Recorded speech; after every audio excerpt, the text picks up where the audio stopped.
আসসালামু আলাইকুম।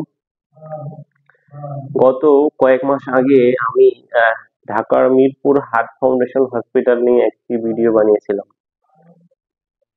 এই ভিডিওটা আপনারা এত বেশি পছন্দ করবেন, আসলে এটা আমি ভাবতে পারি নাই। তো ওই ভিডিওতে আমার অনেকগুলো কথা বোঝা যাচ্ছিল না। এডিটিং এর সময় আসলে আমি খেয়াল করিনি যে আপনার ব্যাকগ্রাউন্ড মিউজিকের জন্য আমার অনেক সময় অনেক কথাগুলো আপনারা বুঝতে পারেন নাই। তো আসলে আমি এই ভিডিওটা আবার বানাতে চেয়েছিলাম, আসলে সময়ের স্বল্পতার কারণে, ব্যস্ততার কারণে আমি আসলে ভিডিওটা আবার রিমেক করতে পারি নাই। তো আজকে আমি ওই হসপিটাল সম্পর্কে যে ইনফরমেশন গুলো দেওয়ার কথা, যেগুলো আপনাদের জানা উচিত এই হসপিটালে, আপনার যে ডাক্তার দেখাতে যাওয়ার আগে এই ইনফরমেশন গুলো সাধারণত আমি আপনাদেরকে জানাতে চাই। এটা আহ, একটা স্বায়ত্তশাসিত প্রতিষ্ঠান, Mirpur heart foundation hospital and research centre. আমি যেটার কথা বলতেছি সেটা দারুস সালাম মিরপুর একে। এটাতে আগে কিন্তু এই হসপিটালে শুধু বাচ্চাদের চিকিৎসা দেওয়া হতো। অনেকদিন আগে, প্রায় আরো 5-7 বছর আগে। তারপরে 2-3 বছর ধরে এখানে বাচ্চা যারা শিশু আছে, শিশুর পাশাপাশি যারা বয়স্ক তাদেরও কিন্তু হার্টের চিকিৎসাটা এখানে দেওয়া হয়। এখন আগে হসপিটালে যে প্রসিডিউরটা আমি বলে নিই। এখানে আপনি কিভাবে ডাক্তার দেখাবেন। এই হসপিটালে ডাক্তার দেখানোর যে প্রসিডিউরটা যেটা আপনাকে আগে এই যেদিন দেখাবেন, শুক্রবার ব্যতীত, যদি ইমার্জেন্সি থাকে সেক্ষেত্রে তো সেটা আপনি যে কোনো সময় যেতে পারবেন। ইমার্জেন্সি ব্যতীত যারা সাধারণ রোগী, তারা শুক্রবার ব্যতীত এবং সরকারি ছুটির দিন ব্যতীত সকাল 8টা থেকে ওই হসপিটালে আপনার টিকিট দেওয়া হয়। অর্থাৎ সকাল 8টার মধ্যে বা সকাল 8টা থেকে আপনি ওই হসপিটালে গিয়ে একটা একটা টিকিট কাটতে হবে। এই টিকিট কাটার জন্য আপনার যে রোগী আছে বা বাচ্চা আছে, তার একটা আইডেন্টিটি কার্ড লাগবে। সেটা হতে পারে টিকা কার্ড, অথবা জন্ম নিবন্ধন কার্ড, অথবা ন্যাশনাল আইডি কার্ড, অথবা পাসপোর্ট। এগুলার যে কোনো একটা হলেই আপনি ওইখান থেকে টিকিট কাটতে পারবেন। ওইখানে কিন্তু এই ধরনের কোনো ধরনের আইডেন্টিটি কার্ড ছাড়া কিন্তু আপনাকে কোনো প্রকার টিকিট দেওয়া হবে না। এই জিনিসটা কিন্তু আপনাদের অবশ্যই মাথায় রাখতে হবে। আরেকটা জিনিস, আপনি ওইখানে যাবেন, যাওয়ার পরে নিচতলাতে ওইখানে ইনফরমেশন সেন্টার আছে, বা ইনফরমেশনে যারা ওখানে বসে থাকে তাদের কাছে গিয়ে বলবেন যে আপনি ডাক্তার দেখাবেন। তারপরে আপনার কাছ থেকে 50 টাকা নিয়ে আপনার যে ডকুমেন্ট আছে এই ডকুমেন্টটা নিয়ে তারা আপনাকে একটা টিকিট দিবে। ওই টিকিটটা কেটে আপনাকে যেতে বলবে ওই বিল্ডিং এরই দোতলায়। আপনি সিঁড়ি দিয়ে দোতলায় চলে যাবেন। দোতলায় চলে গিয়ে দেখবেন ওইখানে আপনার টিকিট গুলা জমা নিবে। এই যে দোতলায় যারা ডাক্তার দেখবে তারা প্রাথমিক ভাবে দেখবে। অর্থাৎ এখানেকার যারা দেখবে তারা যদি আপনার এই প্রবলেমটাকে সলভ করতে পারে, তাহলে তারা এখান থেকে আপনার ট্রিটমেন্টটাকে দিয়ে দিবে। আপনার কি কি ট্রিটমেন্ট দরকার সেটা দিয়ে দেবে। যদি এইখান থেকে আপনার যদি সমস্যাটা আরো বেশি জটিল হয়, সেক্ষেত্রে কিন্তু তারা ওই হসপিটালে যারা বড় ডাক্তার আছে, বিশেষজ্ঞ আছে, তারা কিন্তু তাদেরকে রেফার করে দেবে। তারা যখন ওইখান থেকে রেফার করে দিবে, অথবা আপনি একটা টার্গেট করে গেছেন যে আমি অমুক একটা ডাক্তারের কাছে দেখাবো, ওই হসপিটালে বড় বড় ডাক্তার, আপনি তখন ওই দোতলায় গিয়ে যখন ডাক্তাররা দেখবে, তখন আপনাকে বলতে হবে যে আমি অমুক ডাক্তারকে দেখাবো, তো আমাকে রেফার করে দেন। তো তারা এখান থেকে আপনাকে রেফার করে দিবে। এখান থেকে ধরেন কোন একটা ডাক্তারকে আপনাকে রেফার করে দিয়েছে, তারপরে আপনি ওইখান থেকে চলে যাবেন পাঁচতলায়। পাঁচতলায় গিয়ে ওই হসপিটালে যারা ডাক্তার আছে তাদের পার্সোনাল অ্যাসিস্ট্যান্ট আছে ওইখানে। তো আপনি গিয়ে তাদের সাথে যোগাযোগ করবেন যে আমি অমুক ডাক্তারকে দেখাবো, আমার এই যে আমি দেখিয়েছি নিচতলা থেকে, তারপর আমাকে পাঠিয়ে দিয়েছে। এখন তারা পরবর্তীতে ওইখানে স্টেপ গুলা বলে দিবে যে আপনাকে কখন আসবেন বা কখন ডাক্তার দেখবে, সমস্ত তথ্য কিন্তু তার কাছে থাকবে। তো একমাত্র ডক্টর শরীফুজ্জামান ব্যতীত অন্যান্য ডাক্তার যারা আছে তাদেরটা আপনি একদিন গিয়ে একদিনেই দেখাতে পাবেন, যদি ওইখান থেকে বলে দেয়, বা আপনি ওই যারা যার যার ডাক্তারের যে পিএ আছে তার সাথে কথা বললেই বলে দিবে। একমাত্র ডক্টর শরীফুজ্জামান স্যারের যদি সিরিয়াল নিতে হয় সেক্ষেত্রে হচ্ছে আপনাকে একদিন আগে ফোন দিয়ে, সকাল 8টায় ফোন দিয়ে আহ, আপনার তার সিরিয়ালটা কনফার্ম করতে হবে। ডক্টর শরীফুজ্জামান হচ্ছে আমার জানা মতে ওই হসপিটালের বেস্ট ডক্টর এবং সার্জন, হেড অফ সার্জন। উনি হচ্ছে বড় বড় অনেক জটিল যে অপারেশন গুলা থাকে এগুলা করে থাকে। তো হচ্ছে আর হচ্ছে উনি মানে রুগী দেখতে খুব কমই সময় পায়, সেই জন্য দেখা যাচ্ছে যে ডেইলি 7 থেকে 8 বা 10টার মতো হচ্ছে রুগী দেখতে পারে। এখানে রুগীর অনেক চাপ, সেক্ষেত্রে হচ্ছে ওনাকে যদি আপনারা কেউ ডাক্তার দেখাতে চান তাহলে কিন্তু আগের দিন ওনাকে ফোন দিয়ে ওনার যে সিরিয়ালটা অনলাইন থেকে নিতে হবে। তবে আপনাকে অবশ্যই আগে দোতলায় দেখাতে হবে। দোতলায় দেখানো ব্যতীত কিন্তু আপনি ওইখানে ফোন দিয়ে সিরিয়াল নিতে পারবেন না।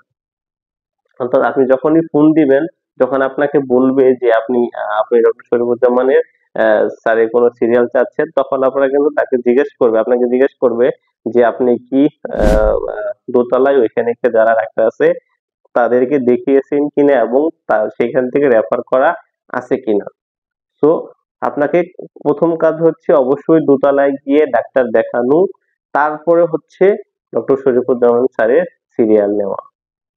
ডক্টর শরীফুজ্জামান স্যার সহ অন্যান্য স্যারের যে আমি যখন দেখিয়েছি তখন ভিজিট ছিল হচ্ছে 800 টাকা। 800 টাকার ভিতরে আপনি ওনাকে দেখাতে পারবেন। পরবর্তীতে যদি টেস্ট লাগে, বিভিন্ন টেস্ট, সেটা তো হচ্ছে আপনাকে বহন করতে হবে এবং সেটা হচ্ছে ওই টেস্টের ধরন অনুযায়ী কত টাকা লাগবে সেটার উপরে নির্ভর করে। সো এই ছিল টোটাল ইনফরমেশন। আসলে এখানে এই হসপিটালে না গেলে আপনারা আরো বুঝতে পারবেন না। তো এটা হচ্ছে বেসিক ইনফরমেশন।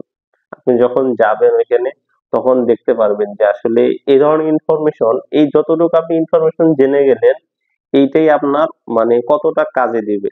আমি যখন প্রথম প্রথম গেছি তখন যাওয়ার পরে আমি যখন দেখছি যে অনেক দূর দূর থেকে মানুষ আসছে, কোনো ধরনের ইনফরমেশন জানে না, এসে বসে আছে আবার চলে যাচ্ছে, চলে গিয়ে আবার পরের দিন আসতেছে, তখন কি তাদের যে একটা ঝামেলা হচ্ছে যে যাওয়া আসা, ছোট বাচ্চা নিয়ে বা রোগী নিয়ে, তাদের কিন্তু এই যে কষ্টটা এটা কিন্তু আসলে মানে বলার মতো না। যারা হসপিটালে যায় বা ছিল তারা কিন্তু এই বিষয়টা আপনারা জানেন।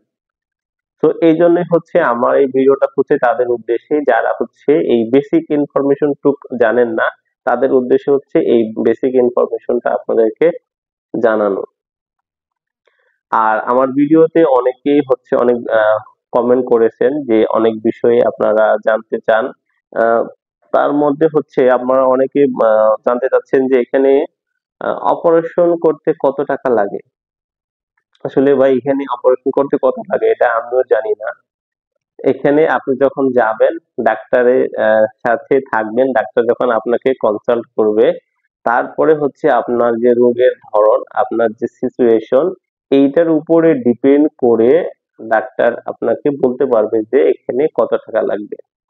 তবে আমার জানা মতে বাংলাদেশের ভিতরে এখানেই অপারেশন গুলা হয়, খুব জটিল জটিল অপারেশন গুলা হয় এবং তুলনামূলকভাবে কম খরচেই এখান থেকে করানো যায়। অনেক সময় ডাক্তাররা অনেক সময় ছাড় দিয়ে থাকে।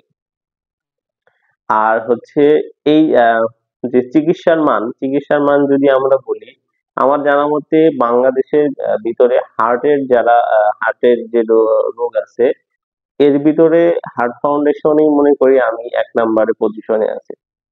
সমস্ত কিছুর দিক দিয়ে, কস্টিং এর দিক দিয়ে, সেবার মানের দিক দিয়ে, অপারেশনের দিক দিয়ে আমি মনে করি 1 নম্বরে আছে। আর যদি ওভারঅল কস্টিং এর কথা বলেন, আপনি সেম এই রোগটা নিয়ে যদি অন্য কোনো প্রাইভেট হসপিটাল বা প্রাইভেট ক্লিনিক অথবা দেশের বাইরে যদি আপনি যান তাহলে যে খরচ হবে তার চেয়ে এই হসপিটালে গেলে আপনার খরচ অনেকটা কম হবে, অনেক কম হবে। তো আরেকটা বিষয়, ভিডিওতে কমেন্ট করেন যে ভাই আপনি আমাকে এই সিরিয়াল নাম্বারটা দিয়ে দেন বা আমাকে ফোন দেন, যে এরকম এরকম। আসলে বিষয়টা, আমি এই হসপিটালে কোনো চাকরিও করি না, কোনো আমি এখানে হসপিটালে আমার কোনো কানেকশনও নাই। আমি এই ভিডিওটা বানিয়েছি হচ্ছে আপনাদের উপকারের জন্য, যে আমার মতো যারা অনেক সময় জানে না বা না জেনে গিয়ে যে কি প্রবলেমটা হয় সেটার জন্য, এই উপকারটুকু করার জন্য। তো আমি আসলে কোনো ব্রোকার না বা দালাল কিছু না, এই হসপিটালের সাথে আমার কোনো ধরনের কানেকশন নাই। তবে আপনাদের অনেক ইনফরমেশন জানেন না, বুঝেন না, তো সেজন্য হচ্ছে আপনারা আমাকে ফোন দিতে পারেন, সেটা অন্য বিষয়। আর এই যে হসপিটালের আপনার যে হটলাইন নাম্বারটা আছে, এটা আমি আমার ভিডিওর ভিতরে দিয়ে দিব, স্ক্রিনে দিয়ে দিব। ওই নাম্বারে আপনার ডক্টর শরীফুজ্জামানের সিরিয়ালটা নিতে হবে। আচ্ছা, আরেকটা কোশ্চেন আমার ভিডিওতে আপনারা বলেন, অনেক সময় বিভিন্ন টেস্টের যে সিরিয়াল দিতে হয় কিনা, বা আগে অনেক সময় ছিল যে 1 মাস আগে অনেক হচ্ছে এই যে আপনার টেস্ট গুলা করানোর জন্য অনেক সময় অনেক জটিল জটিল টেস্ট থাকে, সেগুলো করার সময় অনেক আগে থেকে সিরিয়াল দেওয়া যেত। তো এই সিস্টেমটা কিন্তু বন্ধ করে দিছে হসপিটাল কর্তৃপক্ষ। এখন কিন্তু প্রতিদিনের যে টেস্ট করাবে, সেটা কিন্তু প্রতিদিনের টেস্টটা প্রতিদিন সকাল 8টার মধ্যে ওই হসপিটালের যে কাউন্টার গুলো আছে, যে যে টেস্ট করে, যে যে ডিপার্টমেন্টের, ওই ডিপার্টমেন্টে কিন্তু প্রতিদিনের টেস্টটা কিন্তু প্রতিদিনই করা হয়।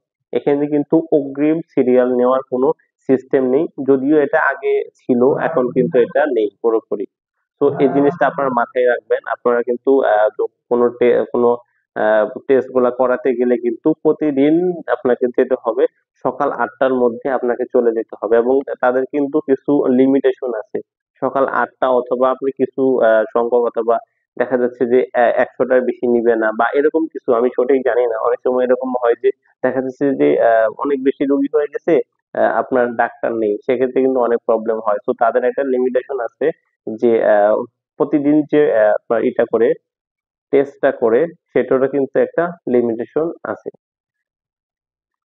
তো আমি যতদূর চেষ্টা করেছি এই হসপিটাল ইনফরমেশন গুলা দেওয়ার জন্য, এর ভিতরে যদি কোনো ধরনের গ্যাপ হয়ে থাকে বা অন্য কোনো বিষয় আমি ভুলে গেছি, তো আপনারা আবার আমাকে কমেন্ট করে জানান যে আপনারা কোন বিষয়টা আপনারা জানতে চান।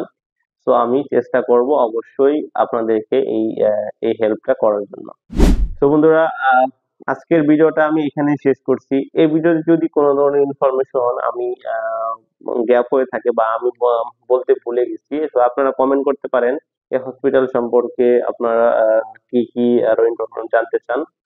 আর এই ভিডিওটা যদি ভালো লেগে থাকে, অবশ্যই ভিডিওতে একটি লাইক দেবেন এবং আমার চ্যানেলটাকে সাবস্ক্রাইব করে পাশে থাকবেন, এবং এই ভিডিওটা আপনি আপনার বন্ধু বান্ধবদের কাছে শেয়ার করতে পারেন। তো আজকের মতো এখান থেকে বিদায় নিচ্ছি। আসসালামু আলাইকুম।